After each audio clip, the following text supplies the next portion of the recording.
दुनिया की किताबों में बड़े बड़े बादशाहों के किस्से मौजूद हैं, लेकिन एक हुक्मरान ऐसे भी गुजरे हैं जिन्हें ताज भी मिला और नबूवत का मुकद्दस मर्तबा भी।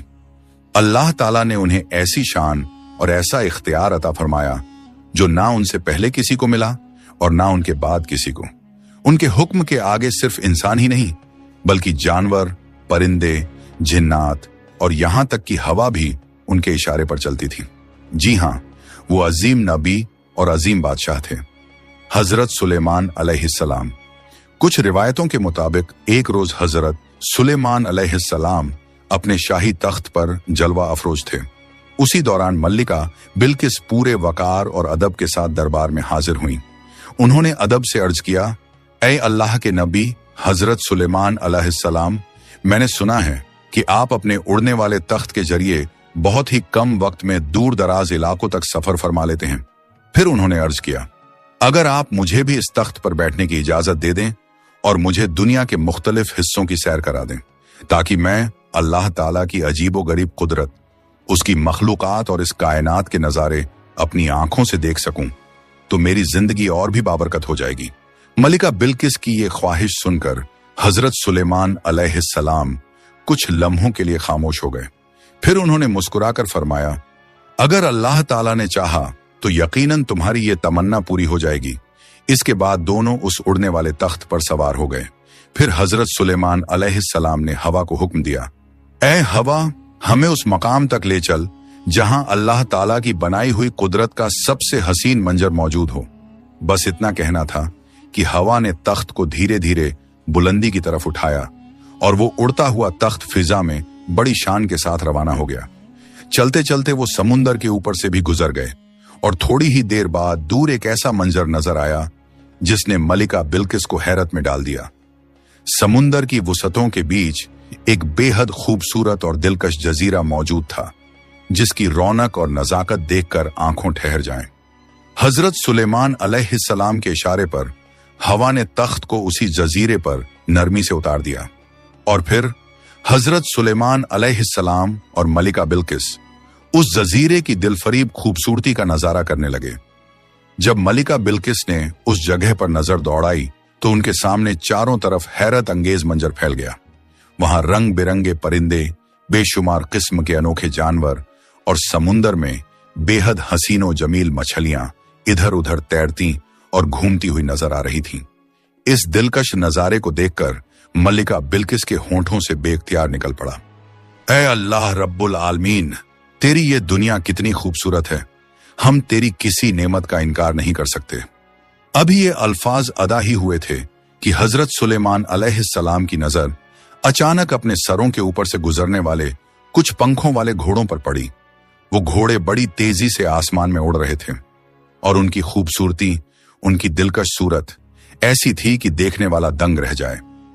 ये मंजर देखकर हजरत सुलेमान अलैहिस्सलाम को बेहद खुशी हुई और वो उन घोड़ों को टकटकी लगाए देखते ही रह गए।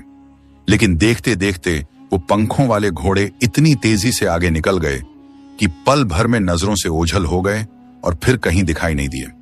तब हजरत सुलेमान अलैहिस्सलाम ने मालिका बिल्किस से फरमाया, तुम यहां कुछ देर इंतजार करो, मैं अल्लाह ताला की इस हसीन मखलूक को देखकर आता हूं।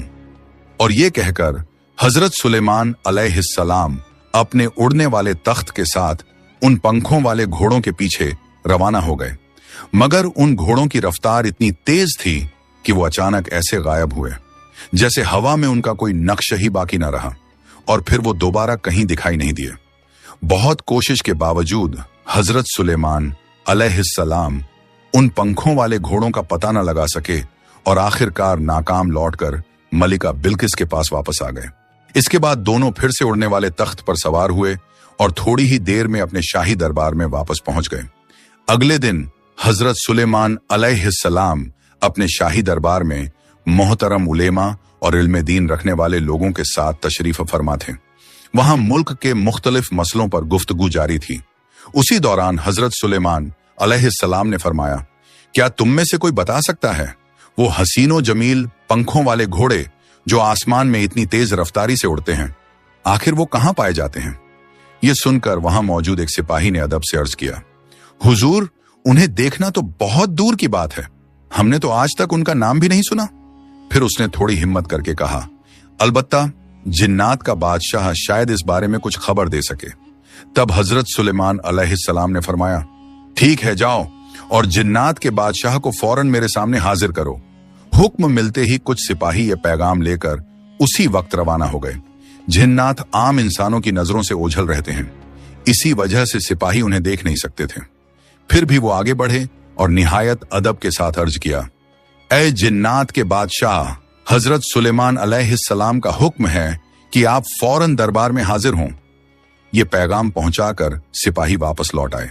उधर जिन्नात का बादशाह उसी वक्त जाहिर हुआ और शाही दरबार की तरफ तेजी से रवाना हो गया। दरबार में हाजिर होकर उसने झुककर अर्ज किया, हुजूर, मैं आपके हर हुक्म की तामील दिलोजान से करता हूं। आपने मुझे किस लिए तलब फरमाया है? तब हजरत सुलेमान अलैहिस्सलाम ने फरमाया, समुंदर के बीच एक बेहद खूबसूरत जजीरा है और वहां कुछ पंखों वाले घोड़े उड़ते फिरते हैं। फिर आपने फरमाया, तुम उनमें से कुछ घोड़े पकड़कर मेरे पास ले आओ। ये हुक्म सुनते ही जिन्नात का बादशाह चौंक उठा और कुछ लम्हों के लिए खामोश रह गया। हजरत सुलेमान अलैहिस्सलाम ने सख्त लहजे में फरमाया, क्या हुआ? तुम जवाब क्यों नहीं दे रहे? फौरन मेरे इस हुक्म की तामील करो। जिन्नात का बादशाह कुछ देर तक खामोश रहा, फिर निहायत गिड़गिड़ाते हुए बोला, हुजूर, आप मुझे कोई और हुक्म दीजिए, मैं उसे जरूर पूरा करूंगा, मगर बराए करम इस हुक्म को वापस ले लीजिए और मुझे माफ फरमा दीजिए। ये काम हमारे लिए काबिल अमल नहीं है। ये सुनकर पास खड़ा एक सिपाही गुस्से में बोल उठा, क्या कह रहे हो? क्या तुम हजरत सुलेमान अलैहिस्सलाम के हुक्म की तामील नहीं कर सकोगे? तब जिन्नात के बादशाह ने फिर अदब से अर्ज किया, हुजूर, बात यह है कि उन घोड़ों की रफ्तार इतनी तेज है कि उनके करीब पहुंचने से पहले ही वो आसमान में उड़कर गायब हो जाते हैं। हम हरगिज उन तक नहीं पहुंच सकते। फिर उसने कुछ सोचकर कहा, अलबत्ता एक जिन है जिसका नाम शमदून है, वो आपके खौफ से समुंदर की तह में छिपा रहता है, शायद वही ये काम कर सके। तब हजरत सुलेमान अलैहिस्सलाम ने फरमाया, जाओ उसे मेरे सामने हाजिर करो और हर हाल में उन पंखों वाले घोड़ों को पकड़कर मेरे पास ले आओ। हुक्म मिलते ही जिन्नात का बादशाह कुछ साथियों को अपने हमराह लेकर सीधा समुंदर के किनारे जा पहुंचा। वो बुलंद आवाज में पुकारने लगा, ऐ शमदून, फौरन बाहर आ जाओ। मगर काफी देर तक कोई जवाब नहीं आया। समुंदर की गहराइयों में खामोशी और सन्नाटा पसरा हुआ था। तब जिन्नात के बादशाह ने चालाकी से अपना लहजा बदला और कहा, ऐ शमदून, तुम्हारे लिए एक खुशखबरी है, अब तुम्हें छिपने की जरूरत नहीं। फिर उसने कहा, हजरत सुलेमान अलैहिस्सलाम इस दुनिया से पर्दा फरमा चुके हैं। ये बात सुनते ही समुंदर की तह में छिपा हुआ शमदून अंदर ही अंदर खुश हो गया। वो बेहद खुशी के आलम में अपने कुछ साथियों के साथ जश्न मनाने लगा और फिर धीरे धीरे समुंदर की गहराइयों से बाहर आने लगा। जैसे ही शमदून जिन्नात के बादशाह के करीब पहुंचा, जिन्नात के बादशाह ने उसे उकसाते हुए कहा, देखो शमदून, अब छिपने का दौर खत्म हो गया है। अब हजरत सुलेमान अलैहिस्सलाम इस दुनिया पर हुकूमत नहीं करेंगे। अब यह जमीन हमारी होगी, इसलिए देर मत करो, फौरन हमारे साथ चलो। वो सब चलते चलते अच्छा खासा फासला तय कर चुके थे कि रास्ते के बीच ही जिन्नात के बादशाह ने अचानक शमदून को काबू कर लिया और फिर चंद ही लम्हों में उसे पकड़कर सीधा शाही दरबार में हजरत सुलेमान अलैहिस्सलाम के सामने पेश कर दिया। जैसे ही शमदून की नजर हजरत सुलेमान अलैहिस्सलाम पर पड़ी, वो खौफ से लगा, क्योंकि उसे अपने पिछले गुनाह याद आ गए, वो गलतियां जो उसने कभी की थीं।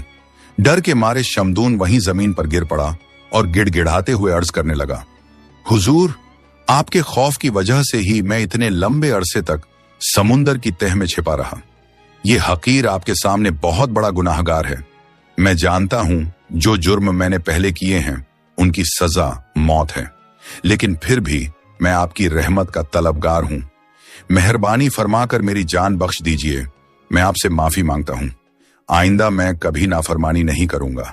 ये सुनकर हजरत सुलेमान अलैहिस्सलाम गजबनाक होकर फरमाने लगे, ऐ शमदून, मैं तुम्हारा गुनाह माफ कर सकता हूं अगर तुम मेरे लिए एक काम अंजाम दे दो।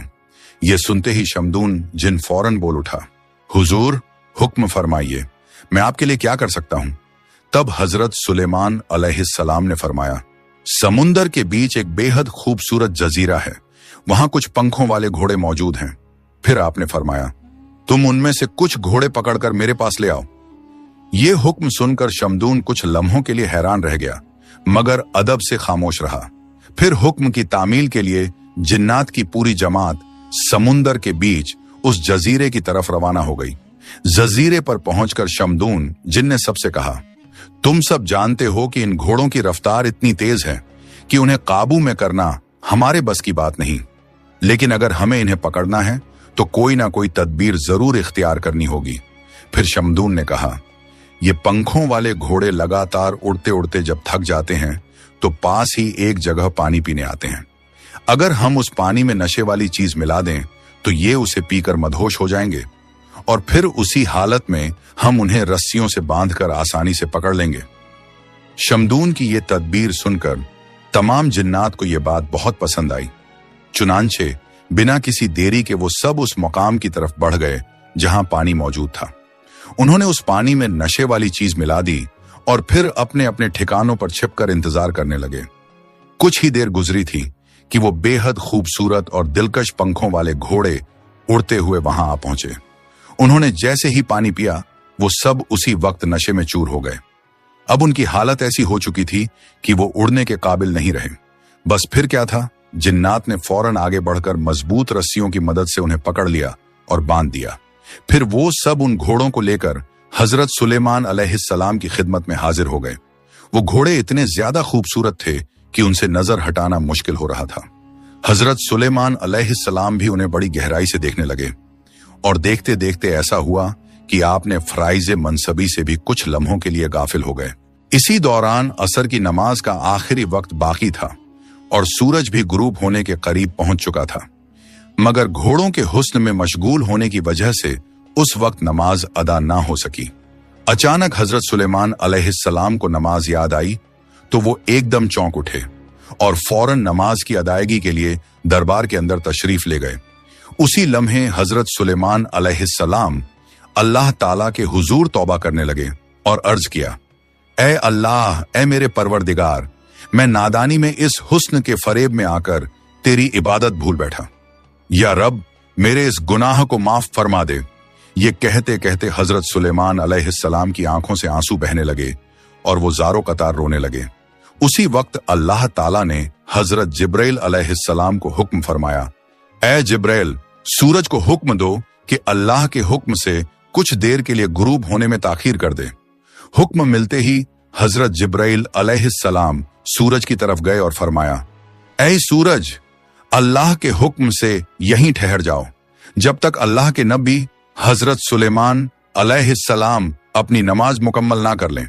तुम गुरूब मत होना। मुफस्सिरीन बयान करते हैं कि उस दिन सूरज अपने मुकर्रर वक्त पर गुरूब नहीं हो सका और दूसरी तरफ हजरत सुलेमान अलैहिस्सलाम ने जल्दी से असर की। फिर उसके बाद सूरज गुरूब हो गया। नमाज से फारिग होकर हजरत सुलेमान अलैहिस्सलाम दिल की गहराई से रोते हुए अल्लाह ताला के हुजूर दुआ करने लगे, ऐ मेरे अल्लाह, तू बेहद रहम फरमाने वाला है। मैं बस एक लम्हे के लिए दुनियावी घोड़ों के हुस्न में ऐसा गिरफ्तार हो गया कि अपनी सबसे अहम इबादत भूल बैठा। या रब, मेहरबानी फरमाकर मुझे माफ फरमा दे। इसके बाद हजरत सुलेमान अलैहिस्सलाम के दिल में उन घोड़ों के लिए सख्त गजब पैदा हो गया। उन्होंने फरमाया, इन घोड़ों को मेरे सामने पेश किया जाए। हुक्म की तामील में घोड़े एक एक करके उनके सामने लाए गए और उसी वक्त हजरत सुलेमान अलैहिस्सलाम ने उन सभी घोड़ों के पंख काट दिए। उसी लम्हे गैब से आवाज आई, ऐ सुलेमान, तुमने साबित कर दिया कि तुम्हारी नजर में दुनिया की हर चीज से बढ़कर अल्लाह की मोहब्बत सबसे आला है। और यूं हजरत सुलेमान अलैहिस्सलाम के शाही दरबार में सिर्फ इंसान ही नहीं बल्कि जिन्नात भी आया जाया करते थे। एक दिन हजरत सुलेमान अलैहिस्सलाम अपने शाही दरबार में इंसानों और जिन्नात दोनों को नसीहत फरमा रहे थे। आज की मजलिस में तकदीर के मौजू पर गुफ्तगू हो रही थी कि इंसान की किस्मत पहले से लिखी हुई होती है या उसे बदला भी जा सकता है। इसी दौरान उस दौर का एक बहुत ताकतवर जिन भी वहां मौजूद था। वो अचानक उठा और अदब से अर्ज करने लगा, हुजूर, मेरा ख्याल है कि अगर किसी की तकदीर खराब हो तो हम उसे बदल सकते हैं। ये सुनकर हजरत सुलेमान अलैहिस्सलाम ने फरमाया, तकदीर तो अल्लाह ताला पहले ही मुकर्रर फरमा चुका है, कोई उसे बदल नहीं सकता। लेकिन उसी लम्हे वो जिन बहस पर उतर आया और बोला, नहीं हुजूर, मैं इसे बदल सकता हूं, मुझे बस कुछ साल का वक्त दे दीजिए, मैं ये बात साबित करके दिखा दूंगा। जिन्न की इस जिद और बहस को देखकर हजरत सुलेमान अलैहिस्सलाम ने उसे इजाजत देते हुए फरमाया, ठीक है, तुम्हें कुछ साल का वक्त दिया जाता है, जाओ और जो दावा कर रहे हो उसे साबित करके दिखाओ। एक दिन वो ताकतवर जिन तन्हा बैठा गहरी सोच में डूबा हुआ था। वो यही सोच रहा था कि आखिर अपने दावे को कैसे पूरा करे और तकदीर को बदलने वाली बात कैसे साबित करे। इसी उलझन में वो हवा में उड़ रहा था कि अचानक उसकी नजर सल्तनत से कुछ फासले पर मौजूद एक मालदार शख्स के अजीमो शान महल पर जा पड़ी। महल के आसपास कुछ कम उम्र की लड़कियां खेल रही थीं। ये मंजर देखते ही वो जिन वहीं ठहर गया। फिर वो चालाकी से गायब हुआ और उस मालदार आदमी की छोटी बेटी को उठा ले गया। वो उसे बहुत दूर घने जंगल में एक वीरान मकाम तक ले पहुंचा। वहां उसने एक सुनसान कमरे में उस लड़की को रख दिया। उस वक्त वो बेहोशी की हालत में थी और फिर जिन ने उसके पास खाने पीने की जरूरी चीजें लाकर रख दी। कुछ देर बाद जब उस बच्ची को होश आया तो उसने अपने आप को उस अनजान और वीरान जगह पर देखकर जोर जोर से रोना शुरू कर दिया। उसे रोता देख जिन ने फौरन अपना रूप बदल लिया। उसने एक दरवेश का लिबास इख्तियार किया और धीरे से उसके पास आकर बोला, डरो मत, तुम फिक्र ना करो, तुम्हारे साथ कुछ भी बुरा नहीं होगा, कुछ दिन सब्र करो, इंशाअल्लाह सब ठीक हो जाएगा। फिर उसने नरमी से कहा, अब ये खाना खा लो और थोड़ा आराम कर लो। वो मासूम लड़की कुछ भी समझ नहीं पा रही थी कि आखिर वो कहां आ गई है और उसके साथ ये सब क्यों हो रहा है, मगर हालात जैसे भी थे उसे मजबूरी में वहीं रहना पड़ा। और यूं ही वक्त गुजरता गया। फिर धीरे धीरे उसने हर चीज बर्दाश्त करना सीख लिया। एक दिन उस लड़की ने हिम्मत करके उससे कहा, क्या आप मेरे लिए कुछ जरूरी चीजें ला सकते हैं? उसने जवाब दिया, हाँ बिल्कुल ला सकता हूं, तुम इसी कमरे में रहो, मैं थोड़ी देर में लौट आऊंगा। ये बात कहकर जैसे ही वो कमरे से बाहर निकला तो लड़की की नजर उस पर पड़ी। उसने देखा कि वो शख्स धीरे धीरे गायब हो रहा है। ये मंजर देखकर लड़की का दिल कांप उठा। उसे यकीन होने लगा कि ये कोई आम इंसान नहीं बल्कि कोई और ही मखलूक है, क्योंकि इतने बरसों में उसने उस जंगल के आसपास किसी इंसान को कभी नहीं देखा था। अब उसके दिल में एक के बाद एक सवालात पैदा होने लगे। वो खौफजदा होकर अक्सर कमरे के बाहर आकर उस घने जंगल की तरफ देखती रहती। इसी तरह वक्त गुजरता गया। साल दर साल बीतते गए और वो मासूम बच्ची धीरे धीरे जवानी की उम्र को पहुंच गई। उधर वो जिन दिल ही दिल में सोचने लगा कि अब ये लड़की बड़ी हो चुकी है और अब मैं हजरत सुलेमान अलैहिस्सलाम के सामने की हुई बहस को जीत कर दिखाऊंगा। उसी रात अचानक तेज आंधी चलने लगी और फिर मूसलाधार बारिश शुरू हो गई। लड़की अकेली उस कमरे में डरी सहमी बैठी थी कि तभी कमरे के बाहर से दो आदमियों की आवाज आई, क्या इस घर में कोई मौजूद है? मेहरबानी करके हमें कुछ देर के लिए पनाह दे दीजिए। इस सुनसान जंगल में इतने बरसों बाद और उस तूफानी रात में इंसानों की आवाज सुनकर लड़की चौंक उठी। उसने घबराकर पूछा, आप लोग कौन हैं? बाहर से जवाब आया, हम मुसाफिर हैं और मुसीबत में फंस गए हैं। जैसे ही तूफान और बारिश थमेगी हम सुबह होते ही यहां से रवाना हो जाएंगे। ये सुनकर लड़की का दिल पसीज गया और उसने उन दोनों को घर के अंदर पनाह दे दी। लड़की ने धगौर से देखा तो उन दोनों में से एक शख्स गरीब और कमजोर सा दिखाई दे रहा था, जबकि दूसरा मालदार और नौजवान लगता था। वो ज्यादा कुछ ना बोली और यूं ही वो रात गुजर गई। अगली सुबह उस मालदार नौजवान ने हैरानी से पूछा, तुम इस वीरान जंगल में बिल्कुल अकेली क्यों रहती हो? लड़की ने नरमी से जवाब दिया, मैं एक जिन के कब्जे में हूं। कई बरस पहले बचपन में वो मुझे उठाकर यहां ले आया था और तभी से मैं यहीं रह रही हूं। फिर उसने डरते हुए कहा, मगर मेहरबानी करके आप लोग यहां से चले जाइए, क्योंकि कुछ ही देर में वो जिन वापस आ सकता है और अगर वो आ गया तो आपको नुकसान पहुंचा सकता है। ये सुनकर मालदार नौजवान बड़े यकीन के साथ बोला, हम तुम्हें इस जिन के कब्जे से बचाकर अपने साथ ले चलेंगे। लड़की घबरा गई और जल्दी से बोली, नहीं, आप लोग उसका मुकाबला नहीं कर सकोगे, मेहरबानी करके यहां से चले जाइए, वो जिन बहुत ताकतवर है। तभी दूसरा शख्स जो गरीब और कमजोर सा लग रहा था आगे बढ़कर बोला, बेटी, तुम जिस नौजवान को देख रही हो वो कोई आम इंसान नहीं है। ये एक छोटी सी रियासत के बादशाह का बेटा है और मैं इसकी कश्ती का मल्लाह हूं।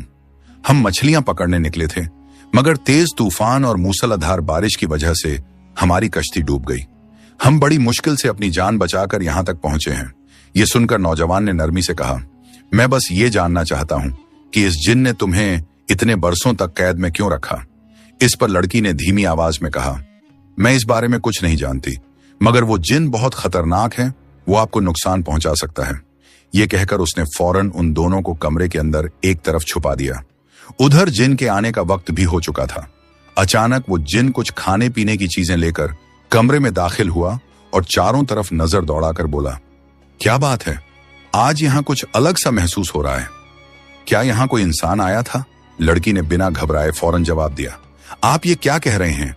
इस वीरान जंगल में इंसान कहां से आ सकता है? शायद आपको वहम हो गया होगा।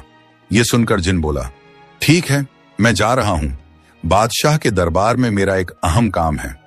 वापस लौटने में मुझे कई दिन लग सकते हैं। ये कहकर वो जिन वहां से चला गया। उन दोनों मुसाफिरों का इरादा यह था कि वो मासूम लड़की को किसी भी तरह उस जिन के कब्जे से आजाद करा सके। तब कश्ती के मल्लाह ने उन दोनों से कहा, तुम दोनों निकाह कर लो और इस जंगल को छोड़कर इंसानों के बीच आकर नई जिंदगी शुरू करो। मैं अकेला अपने घर की तरफ रवाना हो रहा हूं और कुछ दिन बाद लोगों को लेकर वापस आऊंगा, ताकि तुम्हें इस जिन के कब्जे से पूरी तरह नजात दिला सकूं। मल्लाह ने अपने वादे के मुताबिक उन दोनों का निकाह मुकम्मल कराया और फिर शहर की तरफ रवाना हो गया। यूं कई दिन गुजर गए। वो दोनों सुकून और खुशी के साथ रहने लगे, लेकिन उनके दिल में एक ख्वाहिश हमेशा मौजूद रहती कि किसी तरह वो इस जिन के कब्जे से हमेशा के लिए नजात हासिल कर लें। मगर उस वक्त उन्हें कोई रास्ता नजर नहीं आ रहा था। फिर कुछ दिनों बाद जब उस जिन के वापस आने का वक्त करीब आ गया, तो नौजवान को एहतियात के तौर पर छुपा दिया गया। कुछ ही देर में वो जिन वहां आ पहुंचा। उसने लड़की से कहा, तैयार हो जाओ, मैं तुम्हें और इस घर को उड़ाकर हजरत सुलेमान अलैहिस्सलाम के दरबार में ले जा रहा हूं। फिर वो घमंड भरे लहजे में बोला, मैं बरसों से सिर्फ एक बहस जीतने के इंतजार में था और आज इस शर्त को पूरा करके ही दम लूंगा। ये कहते ही वो जिन उस घर को अपने हाथों में उठाकर फजा में उड़ने लगा और थोड़ी ही देर में उस घर को हजरत सुलेमान अलैहिस्सलाम के दरबार के सामने लाकर रख दिया। फिर वो बड़े फख्र के साथ कहने लगा, हुजूर, आज से 10 बरस पहले मैंने आपसे एक बहस की थी। आपने फरमाया था कि तकदीर पहले से लिखी होती है और उसे बदला नहीं जा सकता, मगर आज देखिए, मैंने इसे बदल कर दिखा दिया। इस घर में रहने वाली इस लड़की का निकाह एक बादशाह के बेटे के साथ होना था, लेकिन उस तूफानी रात में कश्ती डूब गई और वो नौजवान मर गया, और अब इस लड़की का निकाह किसी और के साथ हो चुका है। तो हुजूर, देखिए मैंने लिखी हुई तकदीर को किस तरह बदल दिया। यह सुनकर हजरत सुलेमान अलैहिस्सलाम ने फरमाया, इस घर का दरवाजा खोलो। तो एक सिपाही आगे बढ़ा और जैसे ही उसने दरवाजा खोला तो अंदर से लड़की अकेली नहीं बल्कि अपने शौहर के साथ बाहर निकल आई। ये मंजर देखते ही वो जिन हैरान और परेशान रह गया। उसकी हालत ऐसी हो गई जैसे उसे अपनी आंखों पर यकीन ही ना आ रहा हो। तब हजरत सुलेमान अलैहिस्सलाम ने फरमाया, तुम कौन हो और इस घर में क्या कर रहे थे, और तुम्हारे साथ ये नौजवान कौन है? इस पर लड़की ने हिम्मत करके अपनी पूरी दास्तान हजरत सुलेमान अलैहिस्सलाम के सामने बयान कर दी।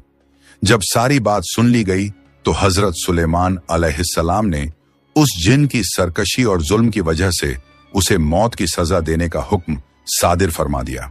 इस तरह उस घमंडी जिन पर यह हकीकत खुल गई कि तकदीर को बदलना किसी के बस की बात नहीं। जो कुछ भी होता है अल्लाह ताला के हुक्म से ही होता है। और यूं उस मासूम लड़की को आखिरकार जुल्म से नजात मिली, जबकि जिन का अंजाम उसकी सरकशी की वजह से बहुत दर्दनाक हुआ। इस वाक़े से हमें यही सबक मिलता है कि अल्लाह की मर्जी के आगे किसी की चाल नहीं चलती। प्यारे दोस्तों, अगर आपको ये वीडियो पसंद आई हो तो इसे लाइक करें, अपने दोस्तों और रिश्तेदारों के साथ शेयर करें और हमारे चैनल को सब्सक्राइब करना ना भूलें। इंशाअल्लाह हम फिर मिलेंगे एक नई वीडियो के साथ। तब तक के लिए अल्लाह हाफिज।